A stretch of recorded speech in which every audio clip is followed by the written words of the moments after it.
The Theory of Quad-Dimensional World, by Nishant Shukla.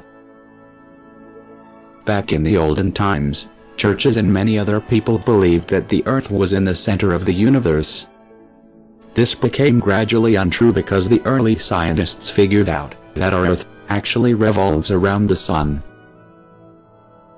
We are not at the center. In fact, there is no center at all. Let us assume we are two-dimensional beings. We would be living on the surface of the Earth. We can travel forward, backward, left, right, etc. But however, we cannot move upward or downward. Since we are two-dimensional, you can only move in the X and Y plane. It would be impossible for you to travel in the Z plane. No matter how hard you try, you will not stand on the center of the Earth. The center can only be found inside if you dig in it. But we are humans, three-dimensional beings. We can travel in the X, Y, and Z plane but not the A plane. A 4D object has 4 planes, X, Y, Z, and A. We cannot reach plane A, just like when a 2D object cannot reach plane Z.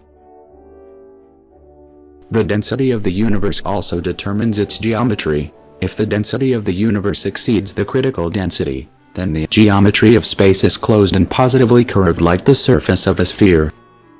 If the density of the universe is less than the critical density, then the geometry of space is open, negatively curved or saddle-shaped, as shown in the middle picture. If the density of the universe exactly equals the critical density, then the geometry of the universe is flat like a sheet of paper. Thus, there is a direct link between the geometry of the universe and its fate. This is demonstrated on the third picture. Astronomers observe that there is a direct relationship between the distance to a remote object, such as a galaxy, and the velocity with which it is receding. Conversely, if this expansion has continued over the entire age of the universe, then in the past these distant, receding objects must once have been closer together. This is the cosmological constant.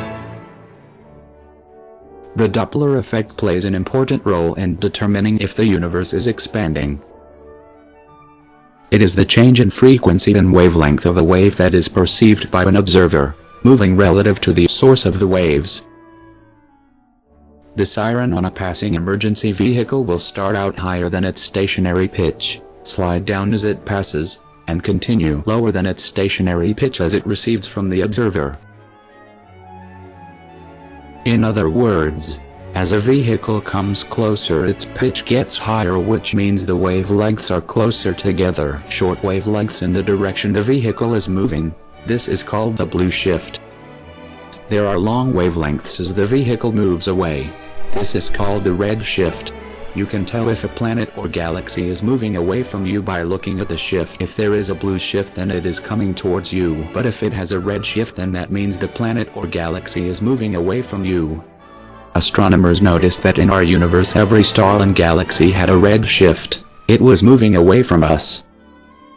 This can be demonstrated on a balloon. As you see, the bigger the balloon gets, the further apart the dots become. The balloon is the universe and the dots are galaxies. Notice how there is no center on the universe, just like previously said.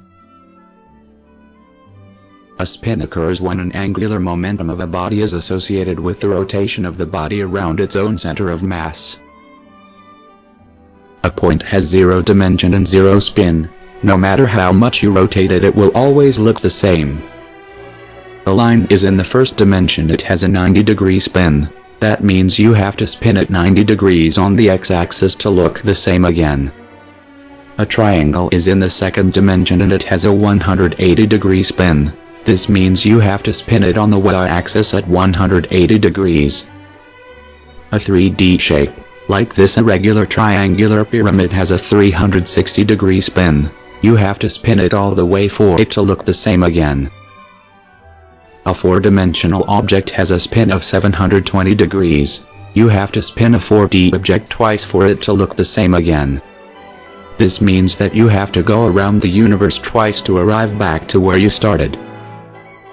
As you see in this MOBA strip, you have to trace your finger twice along one side in order to get back to where you started. Finally, this presentation is concluded by the 3 laws of the quad universe theory.